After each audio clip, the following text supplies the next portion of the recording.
Okay, so I'm Alastair Campbell, Chief Growth Officer. It's a bit early for that title at RedBrain. I'm going to run through some of the top 10 myths that people have with CSS. I've spent a lot of time in meeting our partners and retailers in Europe in the last few months, until recently, obviously. And there are sort of some consistent questions that you get asked that actually people think are not, that aren't even true. So I'm just going to run through the top 10 myths of CSS for you this morning. Any questions you've got, drop them in the chat box and we'll try and get to them at the end. So myth number 1, using a CSS partner for Google Shopping will compete with my own campaigns. This is completely not true. Adding a CSS partner will actually enhance your existing campaigns, actually drive new sales rather than compete with them. It's actually not very well known, but the Google Shopping auction process is actually designed to benefit retailers running multiple campaigns. And the best CSS companies are using AI machine learning to make sense of all the volumes of data in Google Shopping and the bidding strategies. So they're delivering incremental sales with little or no overlap of your existing campaigns. And a good CSS provider will be able to suggest improvements to your internal teams. So the result is actually a better overall performance for your website and your advertising budget. An example of that we have is Nicola White, who's the head of performance marketing at Misguided. And she actually said to us, a direct quote, if we didn't actually have an additional campaign running at the same time as our own, we'd have missed out on £500,000 worth of sales. So if you're listening out there and you're wondering if you should run multiple CSSs and they'll compete with your own campaigns, they really won't. So myth number 2, there's only 10, don't worry. I can only work with one CSS partner at a time, or they will compete with each other. Nope. Working with the multiple CSS partners is actually the best option for many retailers, and it actually means you cover every available opportunity to make a sale. So if you take, for example, eBay and Nike, they run very successful multiple CSS providers alongside their internal teams as well to ensure they get the maximum benefits from Google Shopping. And that this works because different CSS providers have unique approaches and bidding strategies, and these tend to be complementary rather than competitive. For example, some will focus on smaller volume products with higher profit margins for the retailer. Others will focus on the high volume, low margin spaces. Some will focus on specific sectors like fashion, some even on specific countries, and they don't operate outside their own country or region. Others like RedBrain, we actually use massive data and artificial intelligence, and we use that to create smart bidding to target the buyers. So what this does is this additional work in effect delivers sales and products that other partners might not find.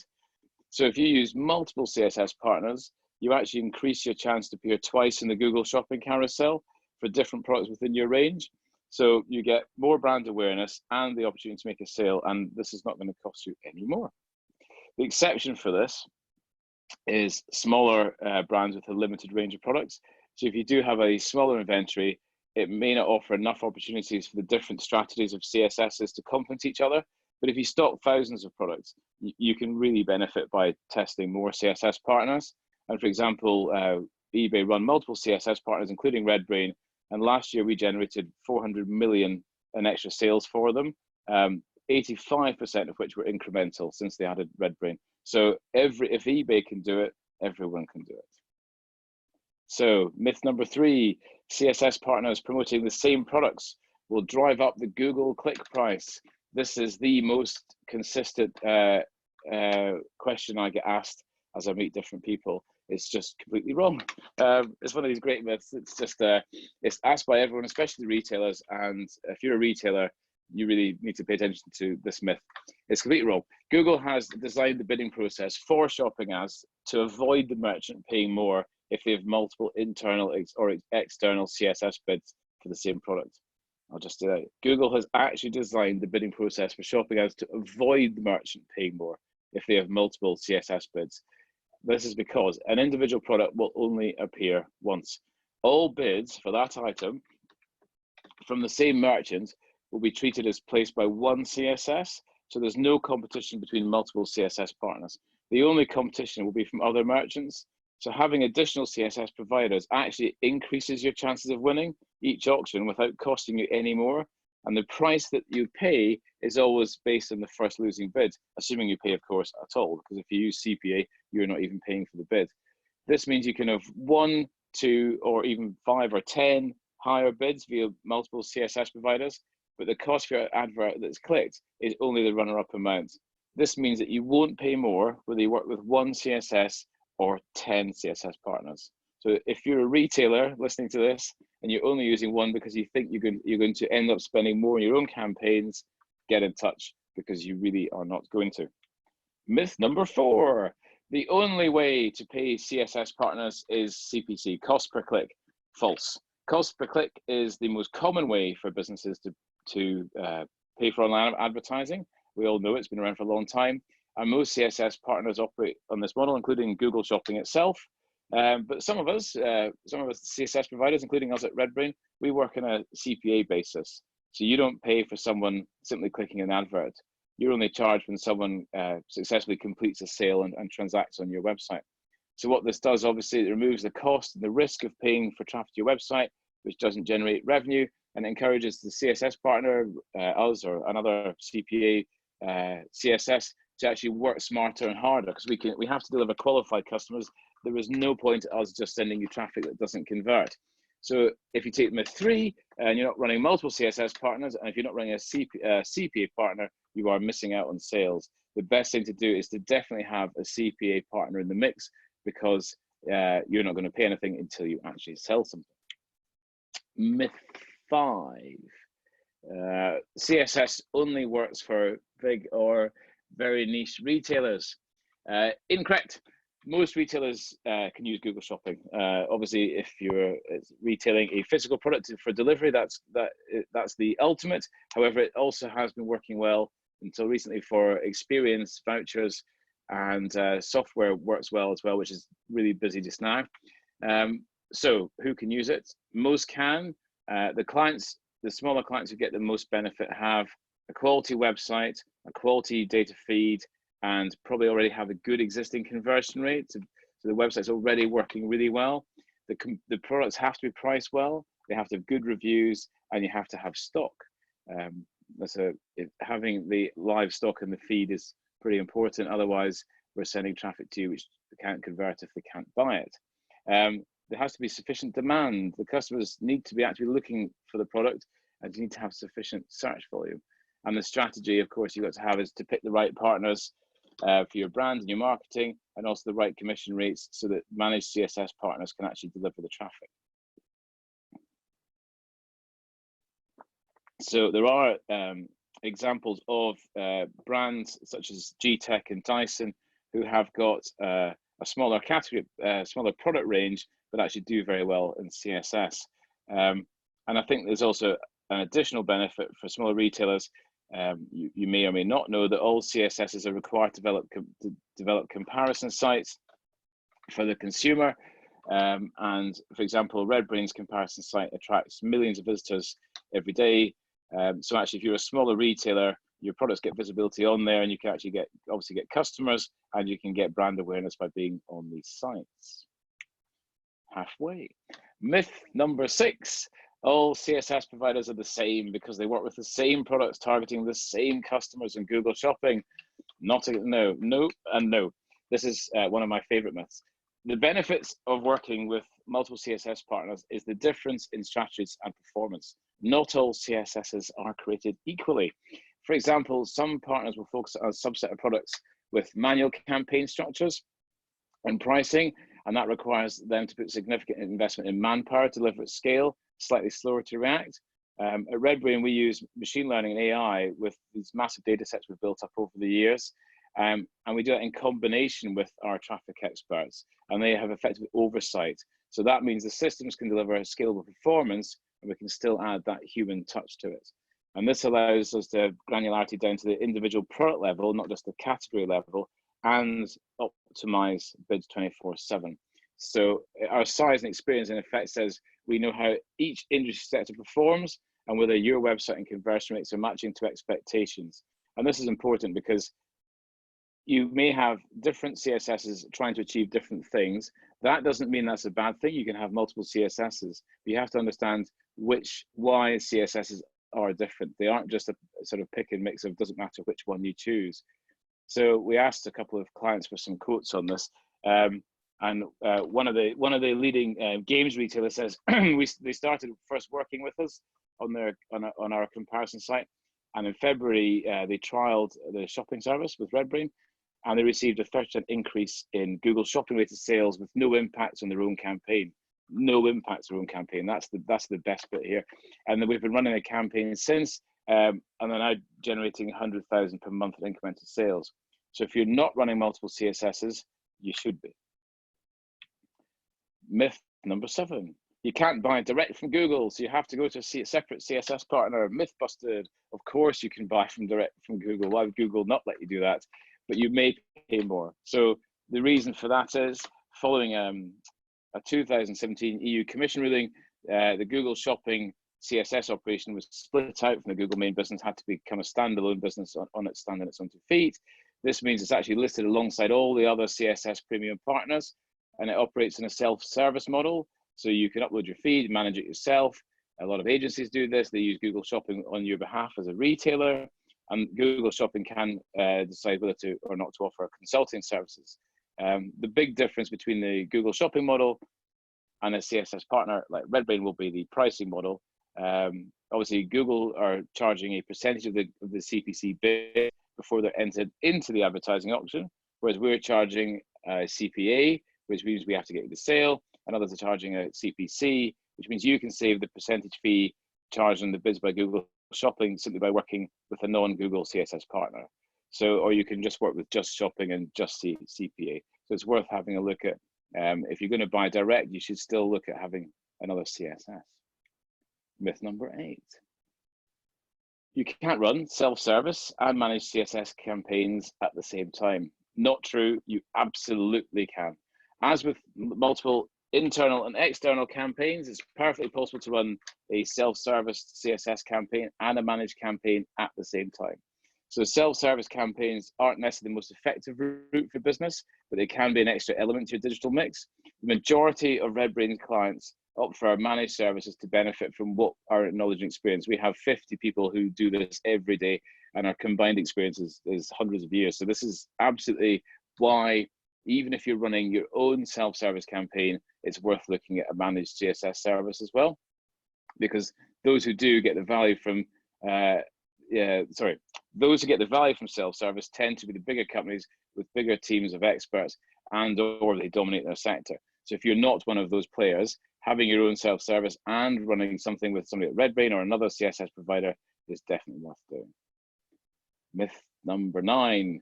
Almost there, everyone. Bear with me. CSS will only provide nominal increased sales compared to pay-per-click. Obviously, very wrong. A good CSS partner will not only work incrementally with pay-per-click campaigns, but will also improve them. This actually makes the internal team or the agency working on behalf of the retailer look like rock stars, because effectively they're getting additional sales. Technically, Google Shopping is a PPC channel, but many people, even within the industry itself, think of it differently to text-based PPC ads. So, and this is really because you've got to consider the sheer size and the scale of the shopping market. And then you've got to look at the sort of knowledge base around PPC and CSS.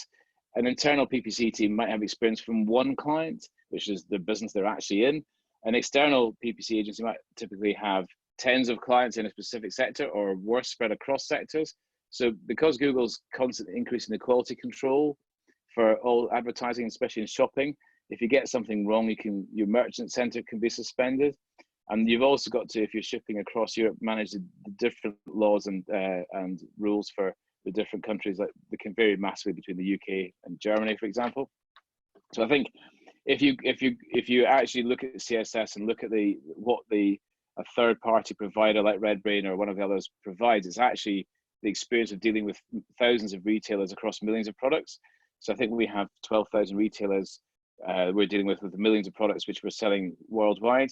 So that actually makes your life as a retailer easier, because you're not going to get a suspended merchant center. You're not going to break the rules. So it's certainly another reason to have CSS and to treat it separately, or at least give it some focus and not just lose it in the PPC mix. And finally, myth number 10. Yay! Any digital PPC agency can run CSS. It's certainly true that any PPC agency can partner with RedBrain, Google Shopping, or another CSS agency. If you're working with an existing ad agency or are considering taking one on, I would say it's worth discussing with them which CSS partners you would prefer to use and why you would like to use them. They may already have relationships they already have in existence, and they may not suit what you want. You may want CPA, and they only run with a CSS who does CPC, for example. So they can't all become CSSs because of some restrictions. So there was a phase where a lot of agencies were spooling up and trying to become CSSs of their own, but actually it's a whole separate niche, and you have to know what you're doing. Google put some restrictions in place. So now you have to have a minimum of 50 retailers on your CSS operating each of the countries that you as a CSS partner work in. And then the premium partners like RedBrain, there's additional requirements that Google have, which include additional technical certifications and a larger number of active merchants. So there you have it. That is the top 10 myths busted. Just a little bit about RedBrain here, obviously. We're the digital shopping partner to the world's biggest e-commerce brands. And unlike other partners, we don't require a retainer or a percentage of spend or guaranteed CPC. We only make money when you do. Period, it says there. It's not. But we enable your digital marketing to drive incremental sales across Google Shopping. And we've talked about Google today, but it's also Bing Shopping and text ads with the lowest risk. And we find basically the white space, the non-obvious, the underpriced, and all the long tail that a retailer running self-service may not find. And every day we're driving 100 million impressions, 3 million clicks directly to retailer sites, and driving £5 million worth of sales every day. And that's actually been increasing day by day, week by week at the moment. 90% of retailers who are using CSS are choosing RedBrain. I've mentioned this earlier. eBay, we drive 400 million in annual sales for them. 85% is incremental. With Misguided, we're driving 500,000 in incremental sales without any impact on in-house activity. And for Cotton Traders, we drove a 55% reduction in CPA. The end. Thank you very much for listening, and I hope you enjoy the rest of the webinar. Cool, great stuff. Thanks, Alastair. Next up, over to Fredric. So he'll be discussing more about the CSS landscape and retail insights for shopping ads on Google. Thank you. Hello, everyone. Let me share my slide. All right. Can you see my screen? Yes. Great. So, hello, everyone. My name is Fredric Adnard. I work for Google and lead the business operations of shopping ads via comparison shopping services. My team is in charge of helping all the CSSs be successful with shopping ads. And very happy to be here with you today, of course, virtually, given the current situation. And I'm also with Annie, who's in my team and is an expert on shopping ads, and we take you through some more technical tips and content later on this morning about being successful with shopping ads. Annie, can you introduce yourself? Hello, hi everyone. I'm Anirudh Anand, nicknamed Ani. I work with the shopping ads team as a shopping ad specialist, and I've been working with Google for about 7+ years. Thank you all for joining, and I'm looking forward to the rest of the session, which will be very insightful. Thank you. Thanks, Fred. Back to you. Great, thank you. So today I'll spend about 15 minutes covering some high-level trends we're seeing and talk about the CSS landscape for buying shopping ads in the European Economic Area. Annie will take you through some best practices, as we just said. Just to begin with, and maybe the obvious as a disclaimer, we won't cover anything about the current COVID-19 situation on any trends, given the high volatility and exceptional character of the situation. So we'll be talking about pre-current situation patterns. So let's get started with a few insights on the retail space. Might sound a bit obvious, but let's start with this. So technology is changing behaviors and expectations. And for example, let's pick a few examples from this slide here. So you're lost, you can access the map on your phone, and more recently, even indoors in some places like an airport. You're hungry, you can order food from your phone, and you want to pay, you can do it with your watch or your phone. So all that to say that innovation in the past few years has brought a lot of convenience, and consumer expectations are following. And we're seeing that on the internet more than anywhere.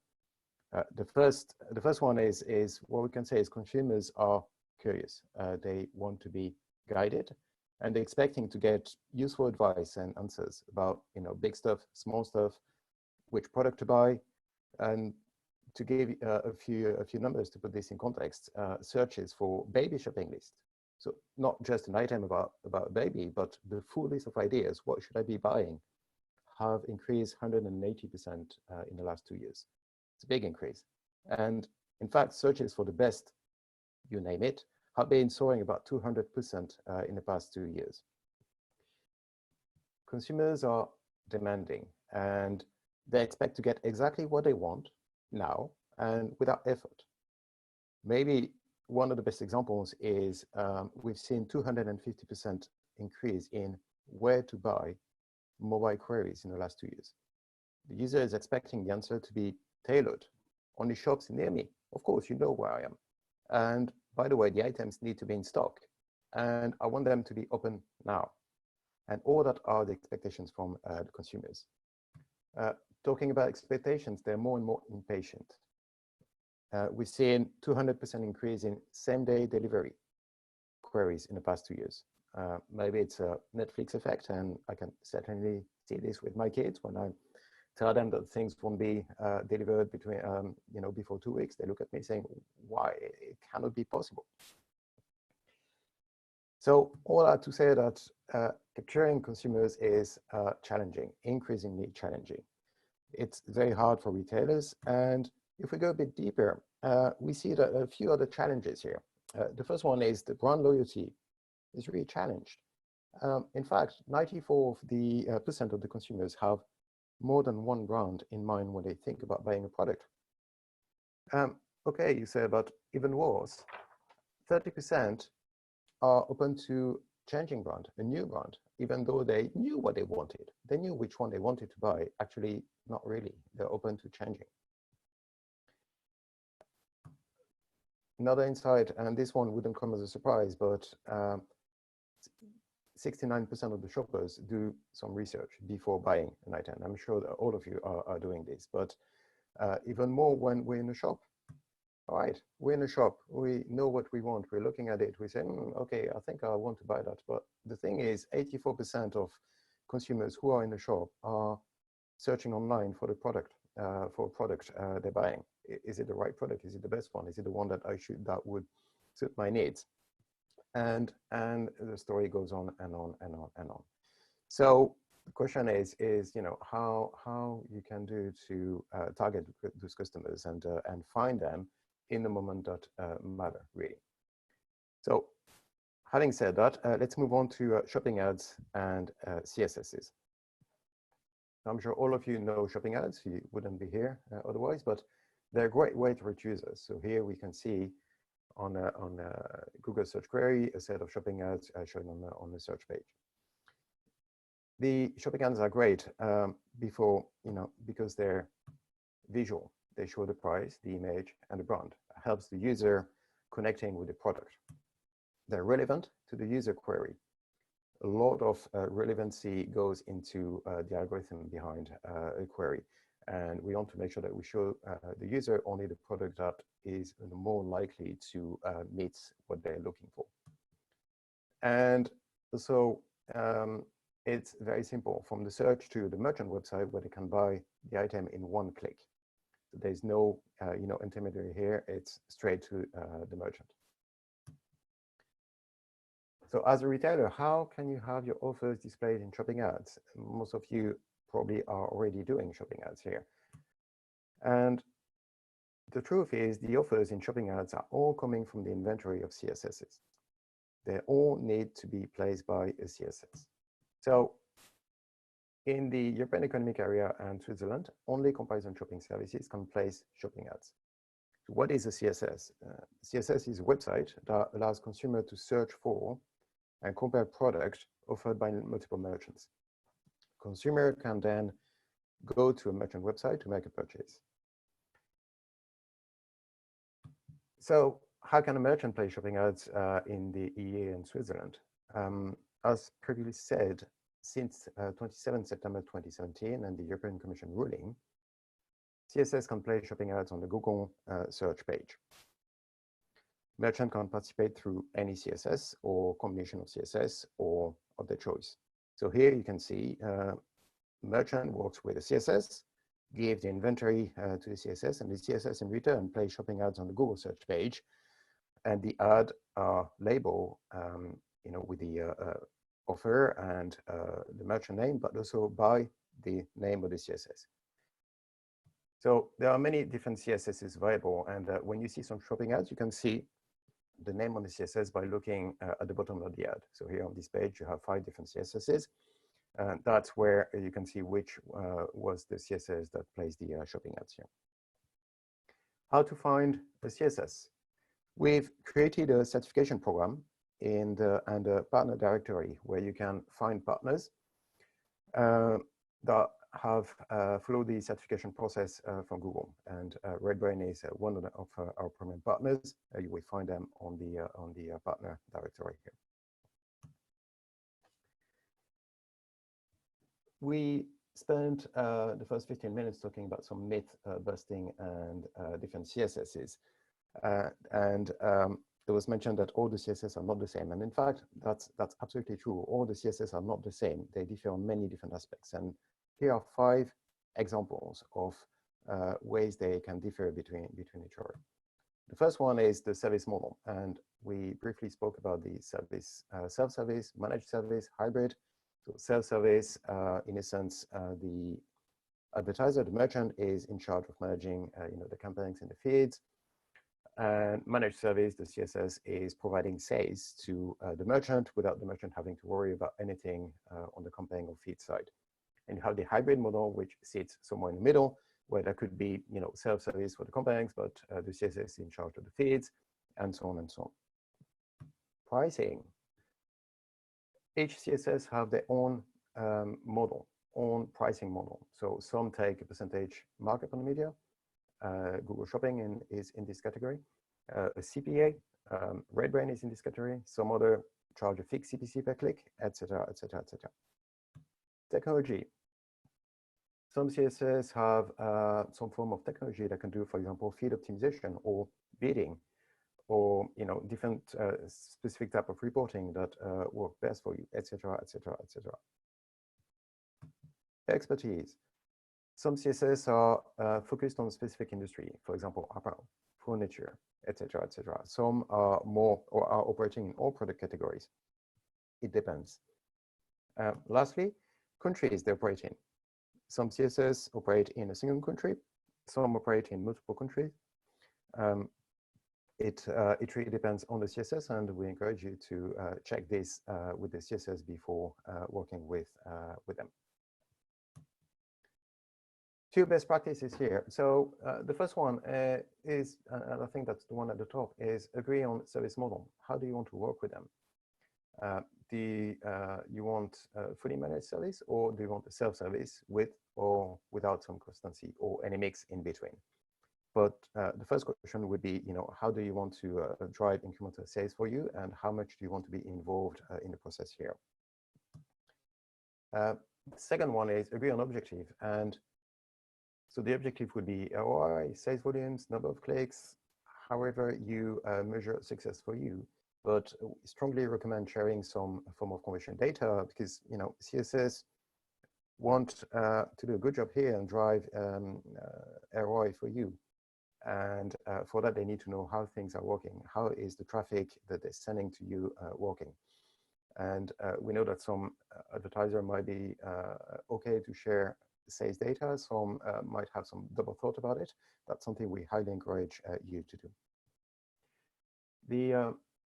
one thing that I'd say on top of that is, working with the CSS, at the end, it's about how much value they're driving for you. And when we talk about value, usually say it's not only the immediate ROI you see for a given week or a given month, but it's more the full package, the entire service.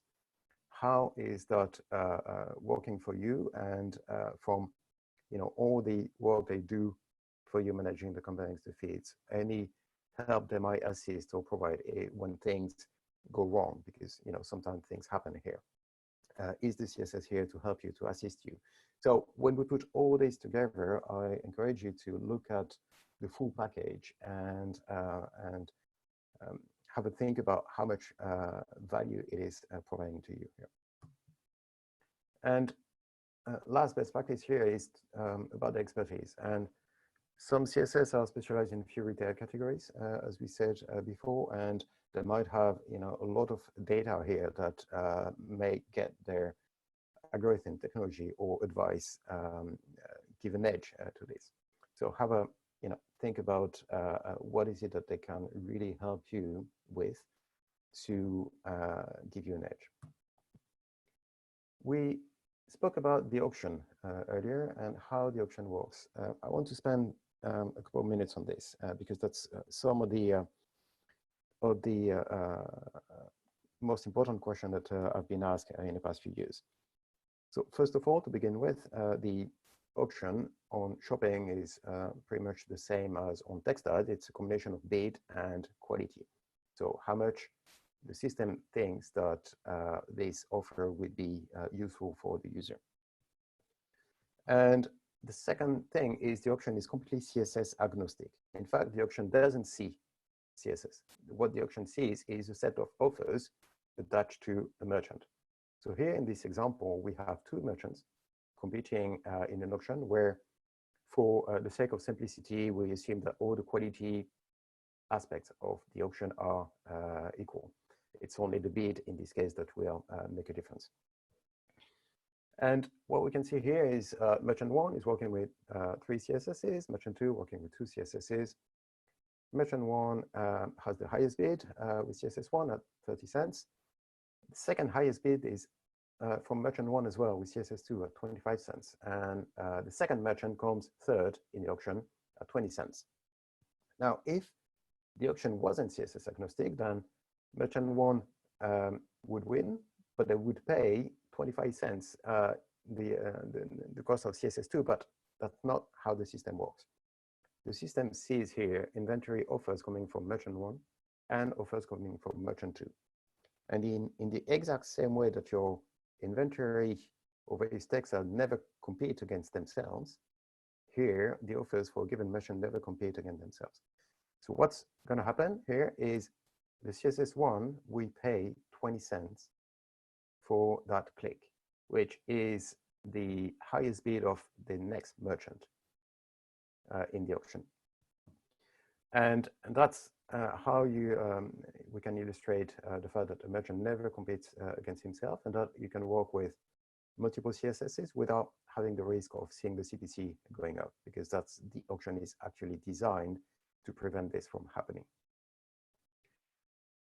And having said that, we'll hand over to Annie for the rest of the session. Thank you, Fred. I'll just set up my screen in a second, and then I'll get started.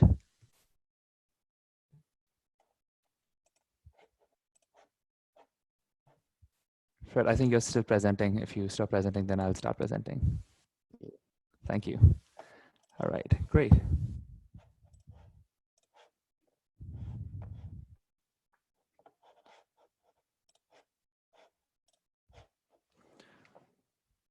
All right, thank you. So now that we know and are familiar with the CSS landscape and the shopping format, let's look at the best practices. If you're familiar with search ads, you might realize that we don't really have keywords in shopping ads. So actually, let's look into two important aspects of shopping ads, which is feed optimization and shopping campaign optimization. It's interesting to note that a lot of people think that focusing on Google ads is quite important, and it is very important, But then the merchant center side, the feeds side, is actually super important with shopping ads, because they are the ones who help you in your auctions, because all the information, the keywords equivalent, would be on the feed side. So it's super important. So those are the two aspects we'll look at. We'll look at the best practices on feed optimization and Google Shopping, shopping campaign optimization, whether it's with Google Shopping or whether it's any other CSS. The best practices, in our opinion, remain the same. So you can feel free to follow whichever best practice you would like to follow. All right, so what are product feeds? What I am going to do is I'm going to assume some of you do not know what product feeds are, but at the same time, I'm also going to assume some of you know this product really well. So I'm going to talk to all audiences here.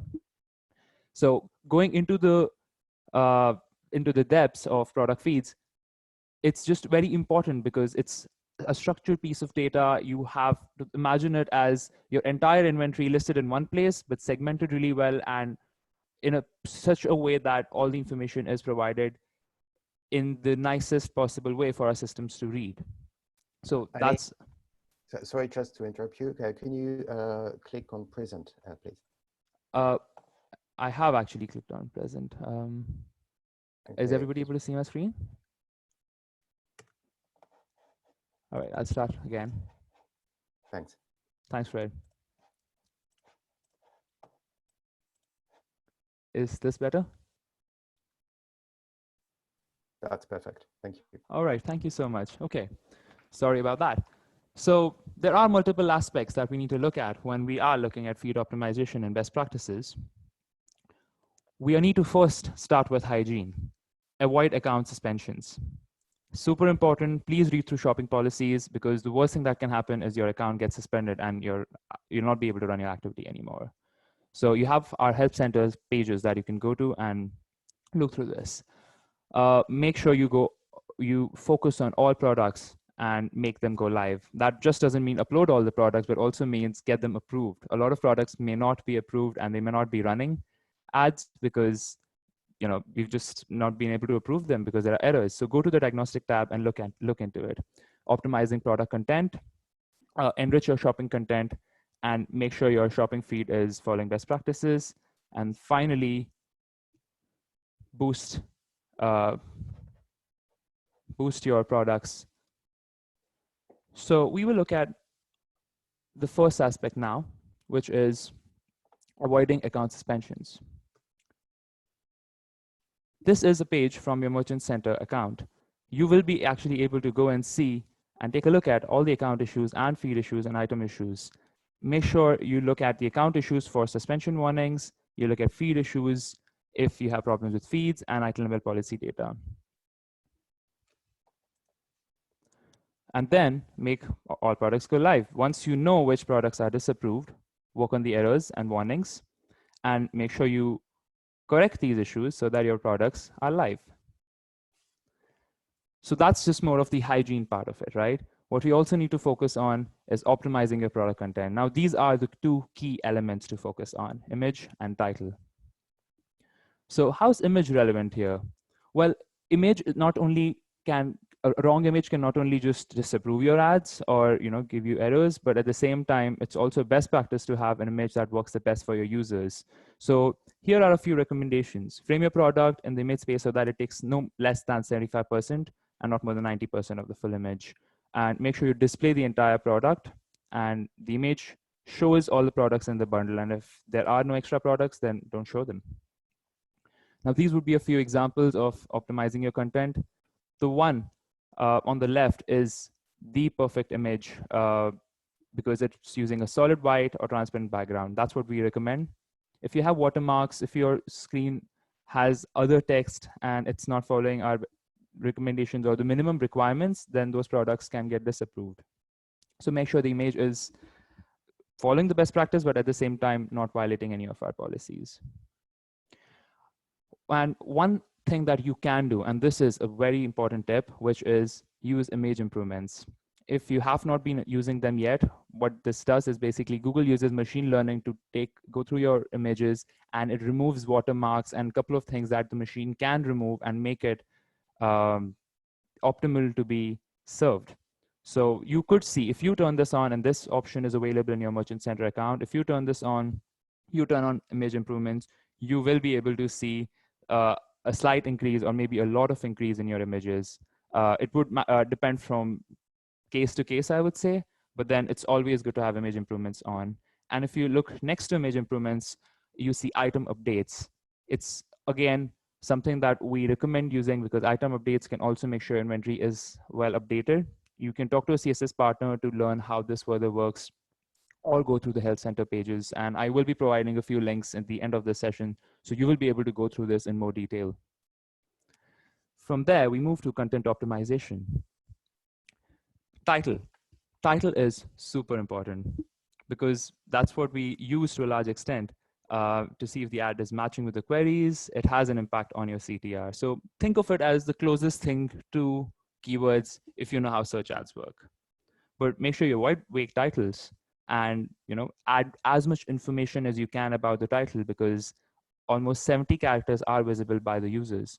So think of it as how can you get your users to be more attracted to your product than the others. So it's good to just do a little bit of research. What are you serving? What are the attributes? And make sure that you follow some of these best practices. So these are some recommendations we have on how to structure your titles. Now, these are a few examples for different industries. For apparel, for example, we see that brand, gender, product type attributes would be a very good way to show your product. But I would say test this out.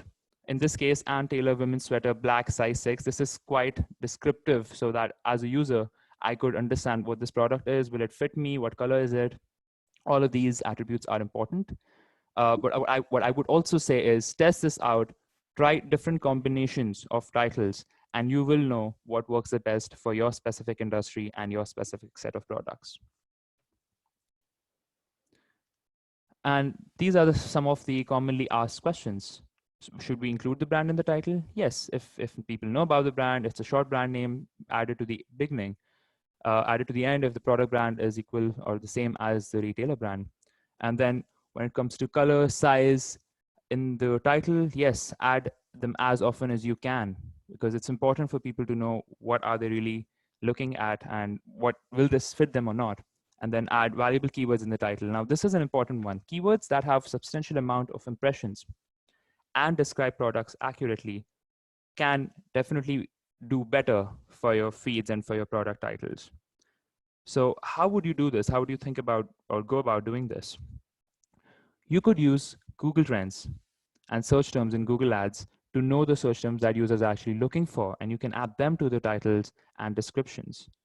Yes, titles are very important. Like I said, descriptions are also quite important. So make sure that titles and descriptions have some of those important key terms so that it increases the chances for the ads to trigger because your relevance increases. And finally, use merchant promotions. This will help you improve CTR, increase conversions. This is basically a way for you to highlight your sales. And if you're providing discounts and offers, then you can provide this through merchant promotions. So that was the feed side, the merchant center side of our best practices. But what's also equally important, like I said, were the Google Ads, and those are the best practices we will look at. The one thing I would start with would be optimization score. So what is optimization score and why is it important? I would say think of optimization score as a personal trainer in the gym. Just as the personal trainer recommends most effective workouts, OptiScore is your personalized guide to keeping your campaigns healthy and increase performance. So 0 is bad, 100 is fantastic. Try to get to maximum OptiScore. What OptiScore basically does is you would see in the recommendations tab of your Google Ads account, and you would see multiple recommendations which our system thinks is the best for your account based on your setup. And we will have recommendations within these few buckets: repairs, bid and budgets, keywords and targeting, ads and extensions. You can choose to accept some of them, so you can apply all the recommendations or just some of them. You can also look at them on a campaign level and apply them only to selected campaigns. what this basically would do is this will cover multiple aspects of Google Ads best practices, which the system will keep populating and helping you just like a personal trainer does in the gym. And this will keep your account health in a great shape.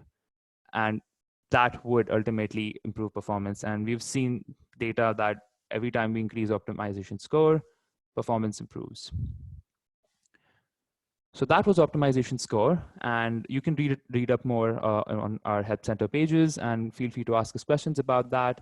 A very powerful tool to use. But from there, I would pivot to something more interesting from a product point of view, which is smart shopping campaigns. So what are smart shopping campaigns? Smart shopping campaigns basically work by using Google's ability to process lots of data and advanced machine learning.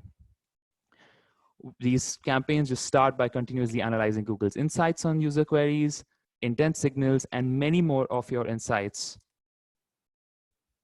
on your audiences, brands, products, and basket size to determine the patterns that correlate with online conversion value.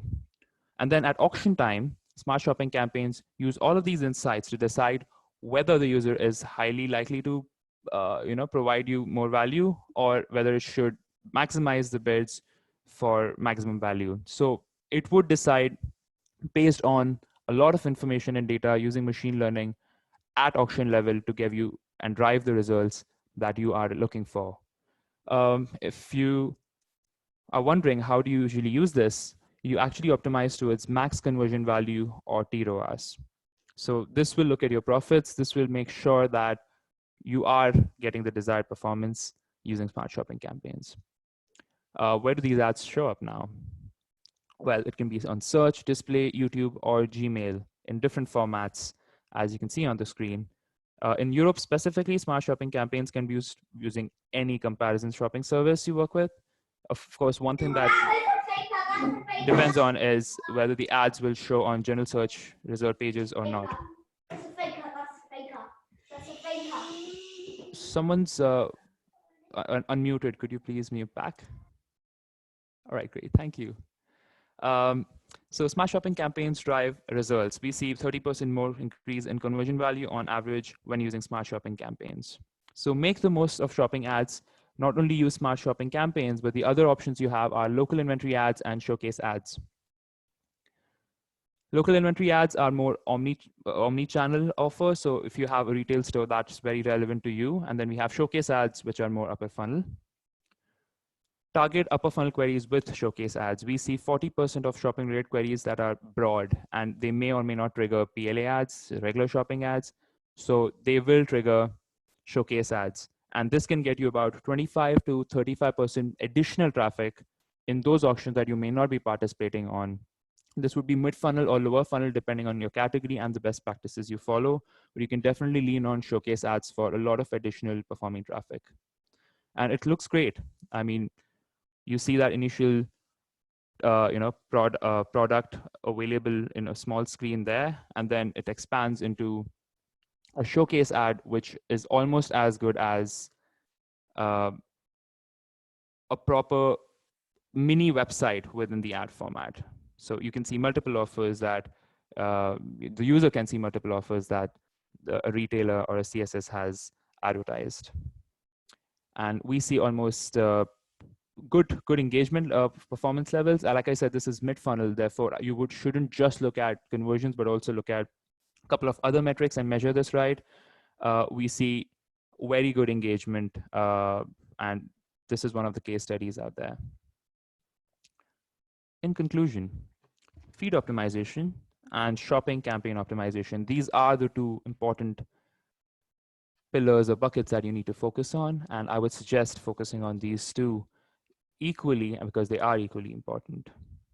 With that, I want to let you know that I have created a shopping ads best practice checklist, which will be shared with the entire audience at the end of the seminar. So you can go through some of these best practices and read through this, because 15 minutes is not a lot for us to go through all of these in detail. We can talk about them for hours.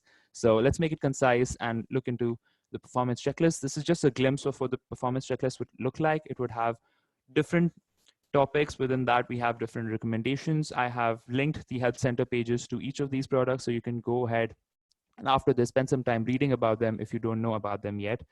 And then we also have pillars on optimizing and ad formats. So you can go through these ad formats that I just talked about while also looking at how to best optimize your campaigns. That's about it from my side. Thank you. Back to Alastair. Cool. Great. Thanks, Fredric and Annie as well for sort of covering the CSS landscape and also showing your best practice and some really useful tips there. Yeah, I guess last but not least, we got Chris Brown, Director Clockwork Affiliates on behalf of Waterstones, who'll be sharing his case study and how he's been using Shopping Ads for incremental success. So over to you, Chris. Yeah, hi, thanks for that. Yeah, so as I said, I'm Chris Brown, Director of Clockwork Affiliates. We've been managing the Waterstones program since 2016, so hopefully this will give you a bit of an insight into how it works practically through the CPA model running through the channel. Can you all see my screen? Yes, all good. Everyone see that? Yeah. Cool. So we'll have a quick start. So who are Waterstones? So Waterstones were founded in 1982 by Tim Waterstone, with the real ethos basically of essentially being your local bookshop. So he used to work at Smith's. He got a bit disillusioned with the deals that they had with the publishers. So he took redundancy in 1982, set up his first bookshop, and it's grown exponentially since then, really. So they are very much a bookshop that is run by book lovers. So the ethos is about the book, it's about the product, rather than the sort of the marketing and things like that around it. So they have over 3,000 booksellers with over 280 shops nationwide. And then they set up their own e-commerce platform in the sort of autumn of 2006. It was quite a rocky relationship to start off with the e-commerce. They were using Amazon's platform up to 2006. They were selling Kindles up to 2011. And then they sort of moved away from Amazon and all their sort of products and things like that they offer to really focus on Waterstones, the books, and the stores themselves.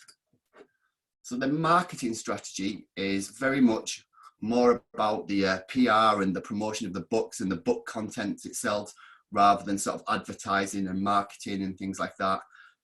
They focus very much on the stores and the store locations. So they give their store managers quite a lot of freedom to sort of promote the books that they think will work in the local community, and to set the stores up how they want them to look. They do have quite a strong social presence. So they are across sort of Facebook, Pinterest, Instagram, and they do have a large social following, but their social presence is as much about the books and the content and what they offer in stores and the signed editions and things like that, rather than it being a sort of direct sales channel. And the e-commerce strategy is very much focused around their brand strength. So at the moment, they don't do PPC, so they don't do any paid search.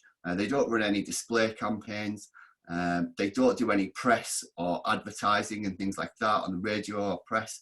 But what they do really focus on is their brand, so their online offering, their stores, and essentially with the affiliate channel and CSS and their own email channel as well. So they're very much focused on the brand itself and how that can sort of work for them. Why did we look at CSS partners? So Waterstones were not active in the shopping space at all. So like I said, they didn't do any other real online activity apart from managing the social channels. So it was a huge gap. So they weren't active in that space. So we had a look. They had a good working feed. So they had over, I think, 90,000 products in the feed. It was updated regularly. You know, we kept a good check on it. We kept an eye on it to make sure that the products were updating and it was obviously in good working order. So we had that in place. And then you've obviously got the likes of RedBrain and other partners that were quick to adopt the CPA model on the CSS platform. So they looked at what feeds were available on the AWIN network and what they thought might work. So they were very quick to adopt this model with us. And we had a big focus on sort of incremental sales. So we worked with voucher code sites, but we weren't pushing vouchers and the cashback sites and things like that. We've got a very good presence with them. So what we were really looking to do is drive incremental sales and try to compete with Amazon in some way. So Waterstones won't compete with Amazon on price, and they just can't. You know, Amazon can be very price reactive, but what they can do is at least be in the same space as them, where there are lots of people who might actually pay an extra £1 or £2 more to shop at Waterstones than actually shopping at Amazon. And the main reason why they went for it is because operating on a CPA was risk-free for Waterstones. So they've got no upfront costs. They're not paying any click costs. All they're going to be paying for is the actual sale that comes through. And obviously we do the validations of them sales as well. So if the book and order's returned, then they don't pay for that either. So it's very much quite a risk-free option for Waterstones. So what was our plan? So how did we build out the strategy? So we started working with RedBrain back in around January 2018. We started on the base rate of commission and the current basic feed that they had. They plugged it into their platform. We ran it for 6 months up until June.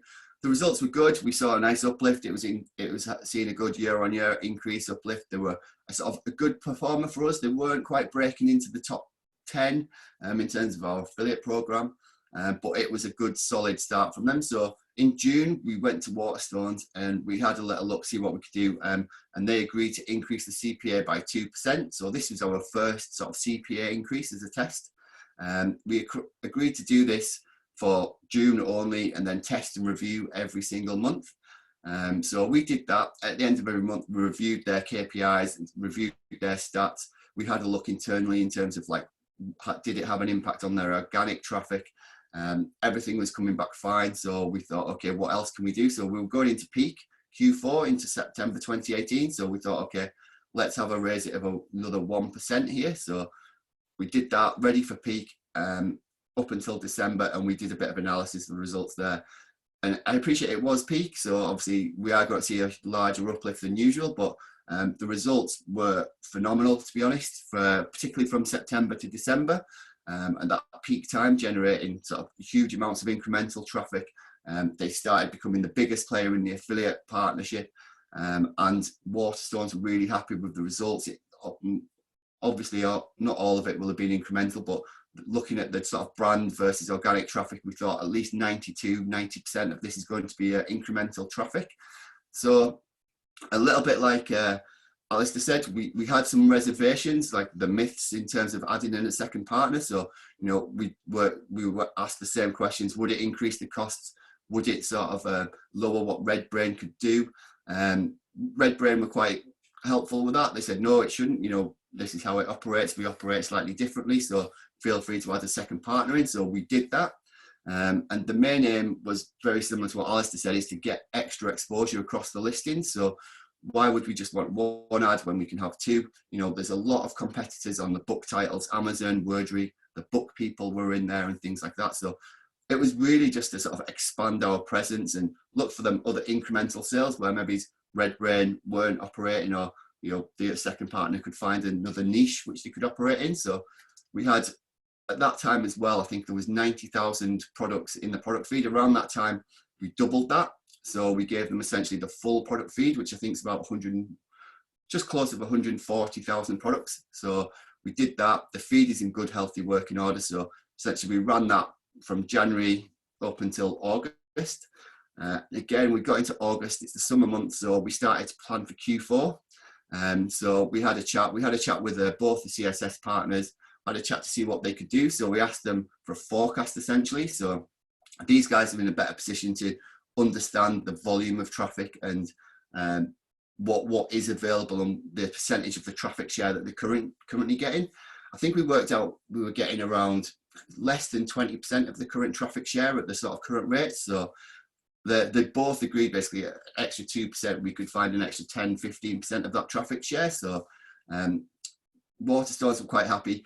They decided this extra 2%, this essentially puts us at 9%. So that's pretty much the highest level Waterstones to go to. So we've pushed it up to pretty much the top level there. But we're very happy with it. So we've been running that since August. We're now into March. We had a phenomenal 2019 Q4. It was their best ever by far. So it's really, that incremental volume is really sort of impactful here. And now we're into March 2020. So at the moment, we're looking at ways to grow the CSS partners. So similar to what Ari said with the smart ads and things like that. So we'll be chatting with the partners really to see what we can do for 2020 and see if we can actually keep building on what we did for 2019. So some initial results for you. the first start, so when we started, we launched between January 18 and June 2018. So RedBrain were our only partner then, and they were only 4% of the overall affiliate traffic. So quite low. I mean, Waterstones, we do have a very big program. So we've got over 100 affiliates driving sales on a weekly basis.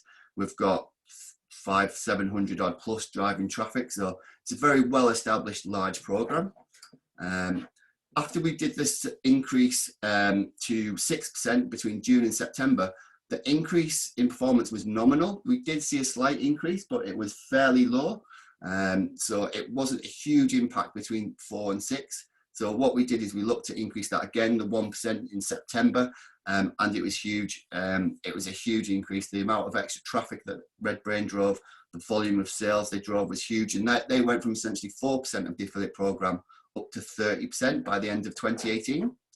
And you can just see a few of the results here. So you can see obviously January, we started off quite slow. We put the increase up in June to 2%. We saw the uplift in the traffic, although it is the summer month, so we do see a slight dip, but year on year, we were still up. I think it was about 50–60% in them summer months. And then you see in September, the stark sort of the increase there from there when we put that up, that 1% to that 7%, which seemed to really trigger RedBrain being able to send that huge traffic volumes. The conversion rate stayed very steady. And obviously we're hitting peak in sort of October and December, but December 18 at that point was the best December they'd ever had. So we were very, very happy with it. And that's why essentially we thought, okay, what more can we do without increasing the CPA cost? So that's where we looked at adding in a second partner. So a few tests and changes that we did. So the initial one, I think it's very important for everyone to do, is set out your monthly KPIs, analyze them and feedback. So speak to the CSS partners. So at the end of the month, if you notice that their conversion rate is dropping or the traffic's not as high as you expect them to be, or even if there's 2 CSS partners in, if you think theirs is a little bit lower compared to the others, have a look at them KPIs, analyze them and speak to the partners about them. So see what they had, see what they've seen through the whole sort of platform and what they're seeing in search volumes and search terms and things like that. And then from there, you can maybe make little tweaks. You might keep the same CPA. You might increase the CPA for certain products if you can do that, so they can focus on certain product areas. So I think it's very important to have that communication. As well, I think it's again covered, assess the impact on the other channels and overall sales. So at the end of each month, we would have a look. I would look at it from the affiliate side, think this is brilliant, this is how much revenue we've drove. So I would then go back to Waterstones and say, has there been any impact on your other channels? Obviously, they're not doing paid search, so it's mainly their organic traffic that they're concerned about. And that was fine. So they're not seeing any impact on the organic traffic. So that's great. So we're pretty confident we can continue as we are or look to grow it as well. We did some incremental CPA. Was a bit asymptotic for you just there. Oh, sorry. So yeah, so we had some incremental CPA increases. Like I mentioned, the first increase, we went from 4 to 6%. It didn't have a huge impact. Whether that was partly seasonal, we were into the sort of the lower August, sort of July, August months where it's a little bit lower in terms of sales, but it didn't have that impact that really allowed RedBrain to kick on. So we thought, okay, what else can we do? So we did that incremental CPA increase again, another further 1%, which really did have that, which really did have the impact that we were looking for.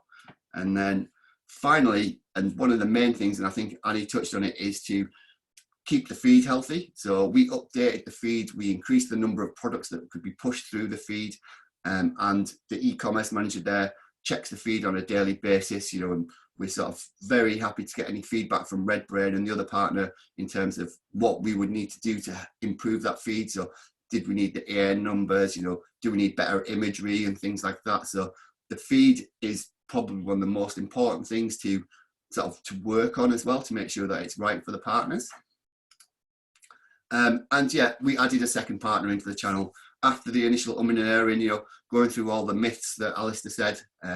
We decided that no, it should be fine and we can get that incremental volume from the second partner. So our current results, what we've got going at the moment. So in 2019, they drove almost 2.5 million clicks. and that resulted in over 1.7 million of revenue into the affiliate channel. And they are now, it's 46% of the actual channel, the CSS partners. So like I said, we have a very big affiliate program with some big partners driving large revenues, but the two CSS partners are essentially way out in front. And this is the revenue, if you can see this. So 2018, you can barely see it registered on the chart, essentially, because it was quite low in them early months while we were on the sort of standard base rate. But you can see we've just had increases year on year. So 2019, large, huge increases on 2018. So each month through the channel overall, we were like a minimum 80% up. We were like 120% up some months. So averaging around about 101, 102% increase month on month for 2019. And so far for 2020, I mean, we have had, so with the COVID-19 situation, Waterstones online has actually been booming. Obviously people are at home looking to keep themselves occupied. A lot of the children at home, so they do education books. So we've had an actual really phenomenal last few days. And the partners, CSS partners, have drove over 900K so far this year.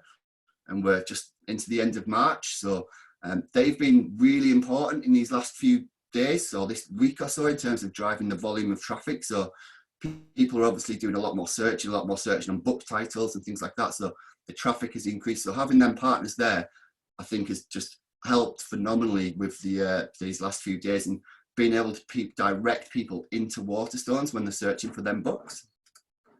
What do we have? A few future plans. So the showcase ads, like Annie mentioned, so we're looking to incorporate them. I think there's a beta version as well that we're talking to RedBrain about. So we're working on imagery. Do we need to improve our imagery? What do we need to do to improve the feed so that the ads look really good? And yeah, so we should be able to then do a bit more dynamic offering of the content and the URLs, and it should hopefully just increase sort of conversions a little bit. We're looking to set up the smart shopping again with the retargeting option. So that's something that we had sort of discussed a little bit back sort of towards the end of 2019, but just didn't get around to setting it up. So I think that's the next option for us. So with the CSS partners, it's working really well. So for us, it's the next steps. What can we do to tweak it? What can we do to get a bit more? So we had been considering adding in the store location data as well up until recently, but I think we'll probably put that on hold while the stores are closed. But I feel when people are out and about again, I think that's going to be another important factor to add in and to help drive the traffic in store as well, which obviously the store is a very big focus for Waterstones as well. And finally, we are probably looking to offer an API access. So Waterstones have essentially about 160,000 products in place in stock, but they have access to over 500,000 products. Their ordering system, so they don't bulk order from publishers, they sort of order what they require. So they have very good systems for buying from publishers. So they have an API with an access to 500,000 products. So we're possibly going to look at working with RedBrain and the other partners, seeing if we can integrate that into the CSS feed. I'm not too sure how easy that will be, but that is something that we're looking at sort of for the future as well. Finally, a few takeaways. So what's everyone going to be talking about after this session? I think the key thing for me, and from what I've seen, particularly with Waterstones, is the huge volumes that they are from the Google shopping results. Even if you're already doing it yourself, you won't be covering every base. You won't have the budget to do that. There will be areas where the CSS partners can operate where you guys aren't and things like that. So there is just huge potential volumes there. And I don't believe a lot of retailers are really tapping into them that much. So there's a lot of scope for incremental sales here. We found as well it delivers results on the sort of more generic sort of terms. So the generic book terms like the sort of Fast Asleep or Pinch of Nom Light, the popular titles specifically. It's driving a lot of generic traffic on there. Tweaking the commissions is important. We have just generally tended to tweak upwards, but it may be a case where you go up, you might tweak it down for a month or so.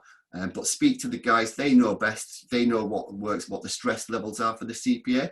Obviously, you have to find that balance so that you're not paying too much, but on a cost per acquisition channel, you know that your costs are not going to be inflated. You know your ROI is going to be a positive one. And I mean, the main thing as well, to be honest, is like working on a CPA basis is risk-free for retailers. There's no tenancies involved. There's no extra costs. It's purely the CPA. So you know what commission you're paying for them sales. So it's risk-free. You have no outlay basically. And using 2 or more partners does give you more exposure and increased revenue. Again, similar to what Alastair said, you know, it is the case. We found not only have RedBrain, the second partner sort of got in, driving huge volumes of incremental sales, but RedBrain are improving year on year as well. So the actual sales revenue that we're getting through the CSS partners is growing year on year, month on month as well. So yeah, I'd say that was the final takeaway. Oh, one last takeaway is always have a good affiliate agency as well, and make sure they know what they're doing. So that is always a big help. So that's it. I'll leave it there and pass you back over now. And I'm sure there'll be some questions at the end. Thanks.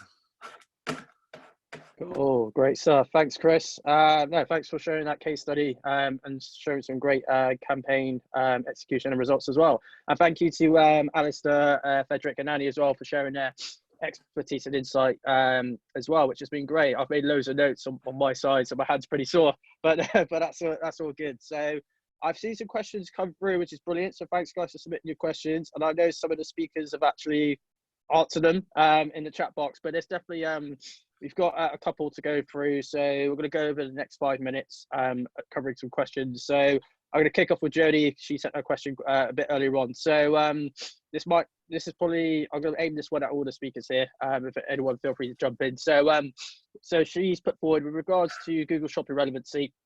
In my industry, we are not seeing this. This is because our searches are largely SKU based. In fact, Google serve several different SKUs, and we're not the only retailer in this sector having this issue. Do you know why?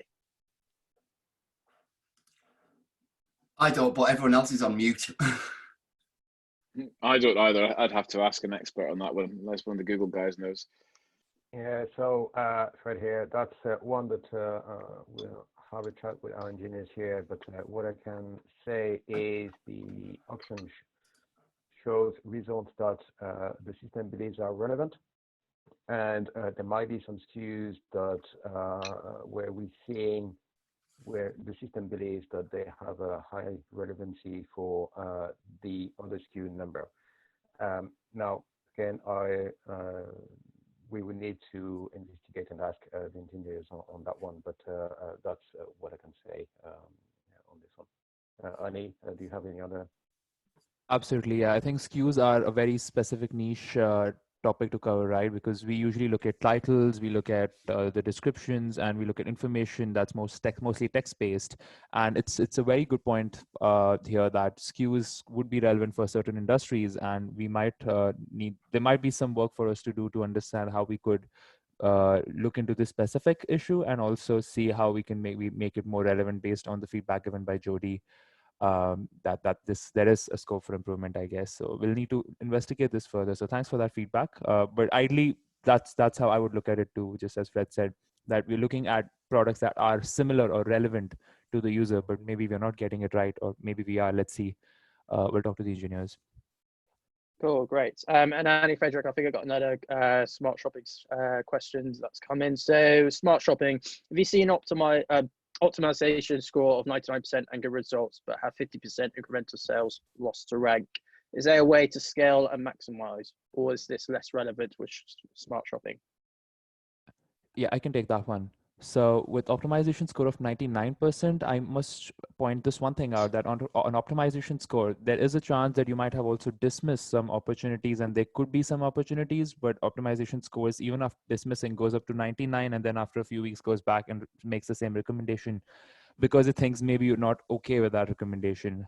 That's just one thing to remember. But at the same time, to answer the question, it is important to know that impression share lost you to rank is usually because of the bids. So what you will have to do in this case is, be more flexible with your margins there. And if you want to scale, maybe the market is very competitive in your vertical, so you need to play around with your ROAS goal or whatever bid strategy you're using out of the two, and get more results. The other thing that you could do is, if your CSS or your campaigns, you can talk to your CSS, and if your CSS is not opted into showing ads on all properties, you could ask them to opt you in, and that way is, or you can work with the CSS that's opted into all properties if they are not. That way is you will be able to drive traffic from YouTube, Gmail, and other properties where the CPCs are lower and they're less competitive in comparison to search in terms of CPC. So that can help you scale. But ultimately, impression share loss due to rank is mostly due to the bid that you're using and how competitive your other competitors are in the auction. Oh, great stuff. And I just had a question that's coming from Matt, who's just said, as CSS came about as a result of an EU ruling, are any of you concerned that a future ruling could mean Google no longer needs to offer it or remove the functionality? I'll take that one. Thanks for the question here. Of course, we can never say, never, and that's one we need to be mindful of. But on the other hand, one thing that we want to avoid, and Google wants to avoid it, as much as possible, is disruption, and introducing disruption in an ecosystem that, which is working, and where we're seeing CSS partners working and bringing value to advertisers, and advertisers very happy to work with CSSs, and we had just an example before. So what I can say here is that we don't have any plans that I'm aware of to remove this functionality, and we will avoid making any more disruption as much as possible. Cool, great stuff. And I've got one last question. This is for everyone on board. Kind of just bringing all today's discussions and insights together. So what is the single most important action for retailers today to drive incremental online sales through shopping ads? So I'll start with Alastair. If they're not using CPA, I'd obviously say that. Another thing is make sure the feed is the better quality of the feed, the more detail in the feed, the more results we'll be able to get for the retailer. Cool. Fredric? Sorry. Can you repeat the question, please? Sorry. Yeah, that's okay, no worries. What is the single most important action for retailers today to drive incremental online sales using shopping ads? Think really about the KPIs and being transparent with the CSS partner they're working with to make sure that they optimize against them. Oh, Annie? Yes, I can go next. So two very important points were already covered. So I'll go a bit broader, and I would say that it's important to look at multi-funnel and omni-channel strategy and attributing sales to the right channel. Therefore, your attribution model has to be right, and that's really important, because if you're still using last click, or if you're still attributing your the value to something else, it's not going to work for you. You need to look at omni-channel strategy if you're a retailer who has shops as well, stores, and at the same time, if you're just online retailer, make sure you might be using multiple partners, see how you can integrate and optimize how you measure everything. That's super important. Oh, and lastly, Chris. Yeah, I think I agree with Annie on that, but as well, it's like testing it. So, make sure you test the CPAs if you're using the CSS partner, particularly, don't be afraid to increase it a little bit and then monitor the results. And yeah, I think I said it's test it with more than one partner as well. So you might think, oh, we're doing really well ourselves, we've got all this revenue coming in, but you're missing out on incremental sales. So add more people into the mix. The CSS partners are pretty flexible as well. So if you add an extra one in and it's not working, there's no long-term commitment, no long-term contract, so you can do it as a test, and it's a cost-free test, it's a risk-free test. So I would say, yeah, keep testing CPA and test with the partners as well. Yeah, I guess. Great. So just one last point. I think, as Chris said, I think a lot of the time when we're looking for that, we might ask for more commission to make to make it work, to make it scale. And a lot of the time, if people haven't worked with us or worked with a CPA partner before, they see the increased commission as a request effectively for more money.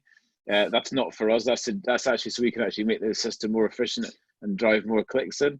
So that's worth bearing in mind as well. Cool, great Yeah, stuff. yeah, I think, like I said, I think the CSS guys, they're working on CPA. Their work back to their margins are probably pretty tight. So I would agree with us. Like, don't be shy to increase the commission. It's not money for them. It's money for them to improve the campaign. Cool, brilliant. Thanks, guys, for sharing your answers with the audience today, and for your presentations as well. And thank you for everyone for tuning in this morning to join this today's session on incremental sales and shopping ads on Google. I hope you all took some valuable insights away today, which is brilliant. And just a couple of things before we sign off. So just a heads up, I know we've had people have asked about presentations and recording. So this webinar session is being recorded, and so that will be sent to all the people that has registered and attended today. And also all the slides will be shared as well. So for those that have missed out or want to recap on several bits, they'll be all sent to you after the session as well. Once again, thanks to RedBrain, Google experts, and Clockwork affiliates on behalf of Waterstones for jumping in today. Thanks to all the speakers, thanks to all the attendees, and we hope everyone keeps well and safe. And speak to you all soon. Cool. Thanks. Thank you. Cheers, See everyone. you. Bye. Yeah. Bye, everyone. Thank you, everyone.